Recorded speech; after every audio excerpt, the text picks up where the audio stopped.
What does that mean? Proper down and up. Can lose to anyone, might be dubbed favorites, but such a loss can happen, and losses happen. I mean, this is sport.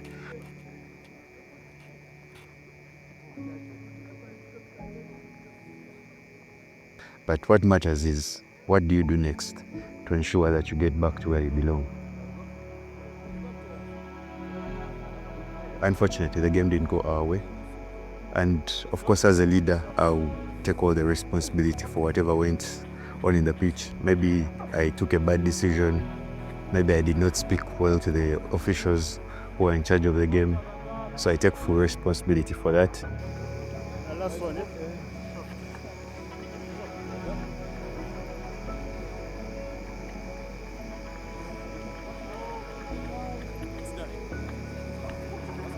Timo.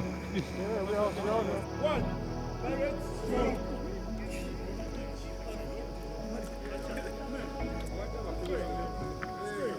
Ivan. Your jacket is here. It's here, your jacket. It's yours. Yeah? It's yours. Fine. Atuwe kubiru yo.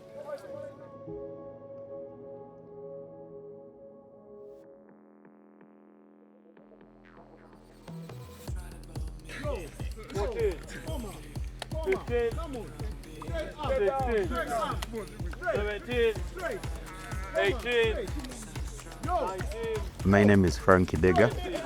I played for Pirates for a period of 8 years.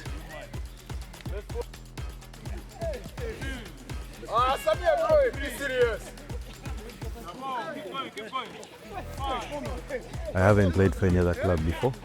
Pirates was my first club side in Uganda to play for. It feels good to play for only one team for the whole of my life, and it's really an honor to especially play for this great club, Black Pirates.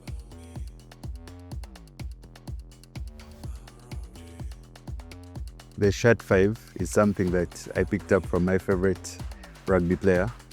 There's a gentleman called Pieter-Steph du Toit. Before he became a flanker for the Springboks, he started out as a lock forward.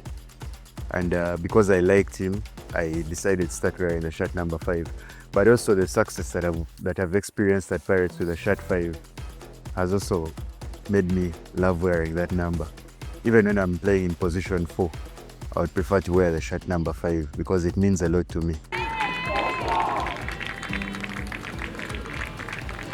I've played with a number of players at Pirates and very many have left. I've had to adjust to the different players that I've been playing with at the club. It feels good to play with newer players. At some point in Pirates, I was one of the young boys who were coming through the ranks. I mean, when I came, I found the likes of Chanorira, Joel Anguyo, and it felt good to be part of that system. But now, it turns out I'm also now one of the older players in the club, and now for me, it's more of a mentorship role for me for the younger players that are joining the club. And it's really very good to play with these young boys because they're very passionate about rugby and they love the club.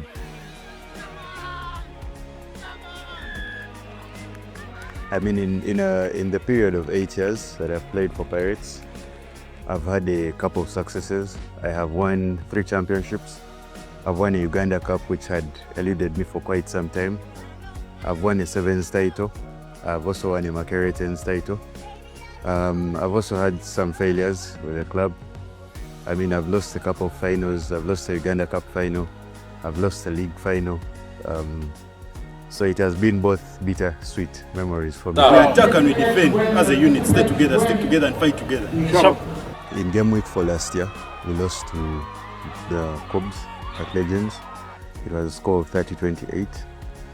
And this year, same game week, we went to Chadondo and we lost to Hiddens 30-26.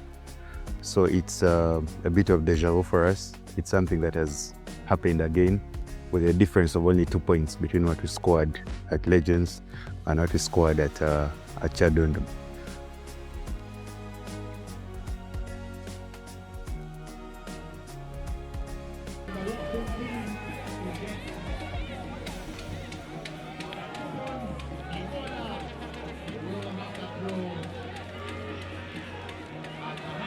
It was an honor to have the Rugby Africa officials in the country. They came for their AGM and they opted to step back and watch the game between Pirates and Heathens. That was my home union, and I met some of your officials from your club down in Wellington. We get friends, but today I'm making my way to come and say to you, good luck for the game. Dr. Dickens told me about your team. He invited me 3 times. They say I'm going to be here today. But the way your guys, your structure, your body, guys, I can see it because I'm coming from 2 World Cups. I've been the rep of the team, of the Springboks, and 2 times World Cup champions, and under 20. That tells you. So, but for me, seeing you here, as brothers of Africa, guys, well done. I'm looking forward to see you. Okay. It was really great seeing a couple of people from outside the country watching our local rugby within Uganda, because this is something that really want to export out there so that people know that in Uganda there is also good quality rugby played.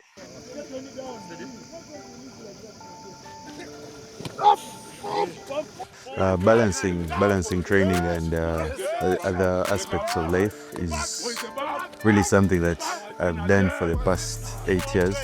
I try as much as possible to make sure I am at Kings Park Arena on time. It's difficult. It has never been easy to balance your other aspects of life with rugby, and sometimes you're just tired. Like you don't want to come to the field, but the passion. Set, squeeze, and 1, and 2, and 3, and 4, and 5, and 6, and 7, and 8, and 9, and 10.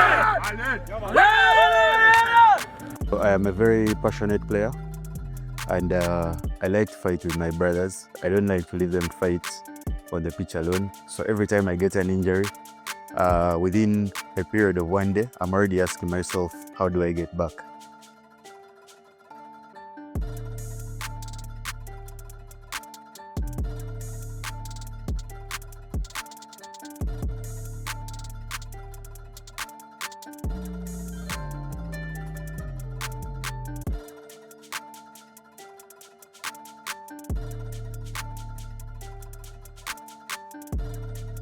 The name Frank the Tank came from Coach Knowles.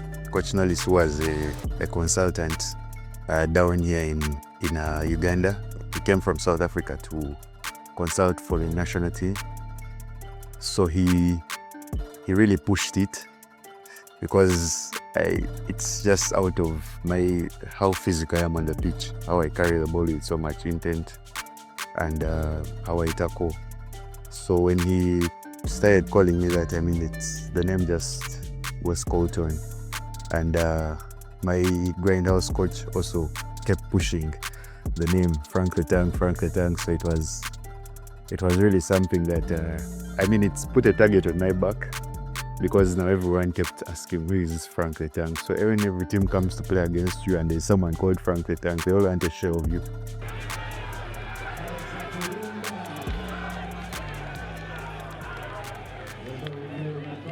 These guys that are now the senior players at Pirates, Siga Nkore, Isaac Massa, Nathan Bwambale, Wanyama, these are guys that I found them within the club already, because I first finished my university and I came into Pirates, so I found them here.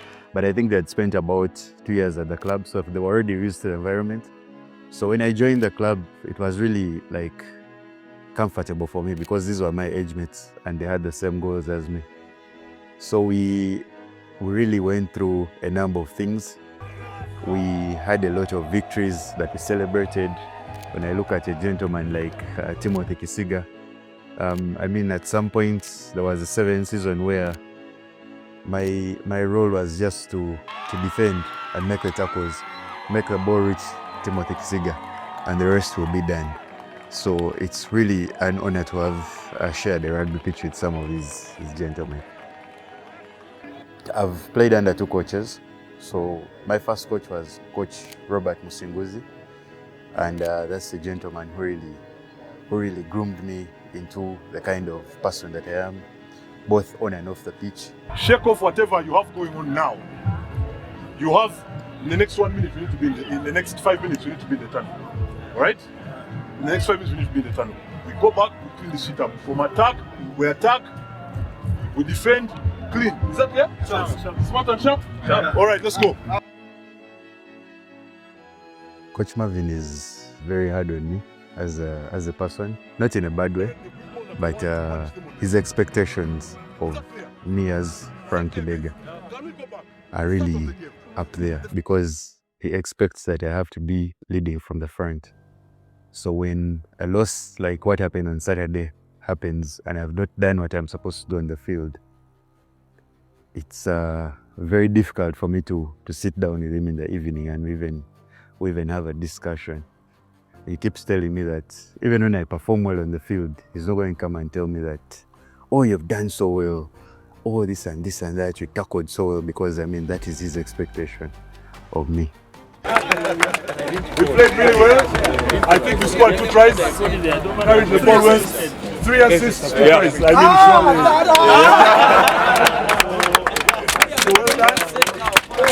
And you might be shocked that I'm abusing people here. Like I said, as students, I don't know if I've ever told Frank or Timo that they've played well or Conrad. Telling Timothy, oh my God, Timo, what a nice catch. I mean, if you don't catch the ball, then why are you on the team? So now you have joined the class of people who do not applaud. It is a bare minimum for you to perform on game day. All right? He appreciates me once in a while, but he keeps telling me that he cannot upload the fish for swimming. So his expectations are really up there.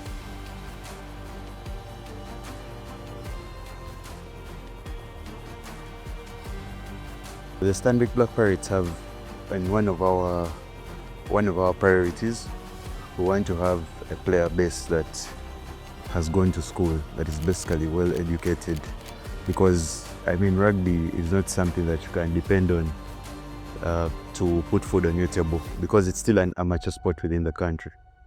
So we try as much as possible to prioritize the education of our players so that they have a fallback plan. After rugby, then what are you doing out there?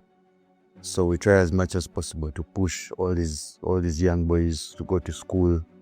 The couple of sponsorships that happen here and there for the young players to ensure that they have things that they're doing with outside sports. And I mean, in terms of balancing, it's something that we've all gone through. There are very many players who have been at Pirates, they've graduated, they've gotten work, and they're still playing for the club. So when these young boys see these things happening, when they see a player like Pavin, like Roy, Shimwa graduating, it encourages the young players to say that, you know, it's actually possible for me to go to school, but then also play my rugby and be one of the top players in the country. So all this is something that can be done.